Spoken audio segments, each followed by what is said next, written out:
Sakuntala ingin agar keturunannya dengan Raja Dusmanta kekal sampai akhir zaman. Karena itu ia memohon hadiah restu dari Resi Kanwa agar raja-raja Kurawa, yaitu raja-raja keturunan Wangsa Puru, tidak akan pernah kehilangan kerajaannya dan senantiasa ternama di seluruh dunia. Ketika tiba waktunya, Sakuntala melahirkan seorang bayi laki-laki yang sehat waktu berumur 3 tahun. Anak itu sudah kelihatan tampan, agung, perwira, tangkas, dan terampil serta pandai dalam berbagai ilmu pengetahuan. Hari demi hari berlalu, kesaktian anak itu semakin bertambah dan nyata terlihat. Dengan mudah ia menaklukkan binatang-binatang buas yang berkeliaran di sekitar pertapaan. Para resi pertapa di hutan itu menyebut dia dengan nama Sarva Damana, artinya sang penakluk semua. Demikian 3 tahun berlalu, jangankan mengirim surat atau utusan untuk menjemput, mengirim pesan atau kabar pun Raja Dusmanta tidak pernah. Apakah Dusmanta sudah melupakan Sakuntala? Pada suatu hari Resi Kanwa memanggil Sakuntala, menyuruh agar menghadap sang raja. Resi itu berpendapat bahwa sudah tiba waktunya untuk mengantarkan Sarwadamana menghadap ayahnya.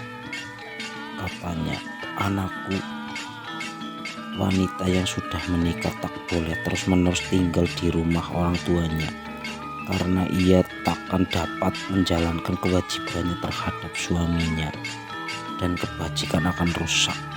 Setelah mohon diri dan mendapat restu Resi Kanwa, berangkatlah Sakuntala dan Sarwadamana diiringkan beberapa resi sebagai pengawal. Berhari-hari mereka berjalan menembus hutan, menyusuri sungai, menyeberangi padang rumput luas sebelum akhirnya tiba di gerbang istana Hastinapura.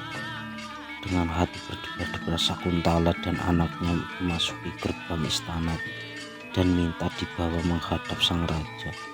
Setelah mengucapkan salam hormat, sepatutnya ia berkata kepada raja, "Inilah hamba tuanku, Sakuntala, istri Paduka dari pertapaan Resi Kanwa.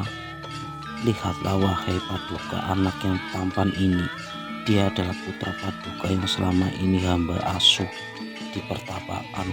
Wahai raja termulia di dunia, penuhilah janji Paduka dan nobatkanlah dia menjadi putra mahkota.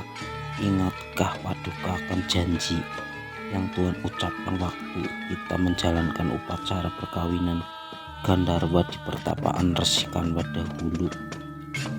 Mendengar perkataan Sakuntala, Raja Dusmanta ingat semua yang telah terjadi, tetapi ia malu di hadapan para perwira dan menteri kerajaan.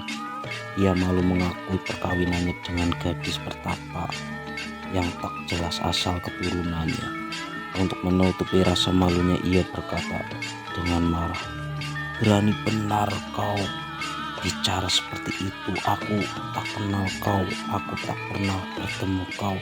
Siapakah kau, hai perempuan jahanam yang menyamar menjadi pertapa suci? Aku tidak punya hubungan apa-apa pun denganmu, baik karena dharma, karma maupun alta.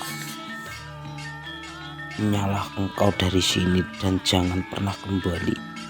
Mendengar kata raja, Sakuntala sangat kaget. Bagi disambar halilintar, sekonyong-konyong kesedihan menghujam hatinya, membuatnya terpana tegak berdiri bagi tonggak, tak sadarkan diri. Tetapi kemudian matanya memerah-merah, saga bagai besi terbakar. Bibirnya bergetar menahan perasaannya. Dengan sorot mata tajam ia memandang sang raja, seakan hendak membakar hidup-hidup dengan api kemarahannya. Namun karena terbiasa hidup sebagai pertapa, Sakuntala berhasil memusatkan pikiran sucinya dan menahan kemarahannya yang semakin memuncak, serta kepedihan hatinya yang seperti disayat-sayat. Sakuntala pun berkata sambil memandang raja dengan tajam, "Dengarlah wahai tuanku, hanya orang rendah budi yang dengan mudah berdusta dan ingkar janji. Hamba yakin dalam hati Paduka pasti mengakui kebenaran kata-kata hamba. Tapi mengapa Paduka memilih berdusta, berkata tak pernah mengenal hamba, tak pernah menikahi hamba? Hati nurani adalah saksi atas kebenaran dan kepalsuan." Sakuntala diam sejenak, kemudian melanjutkan dengan tegas dan penuh amarah, "Raja, tak lagi disapanya dengan sebutan Paduka atau tuanku. Jika engkau mengatakan yang sebenarnya, takkan turun derajatmu." Orang yang mengingkari kenyataan diri berarti mencuri atau merampok dirinya sendiri.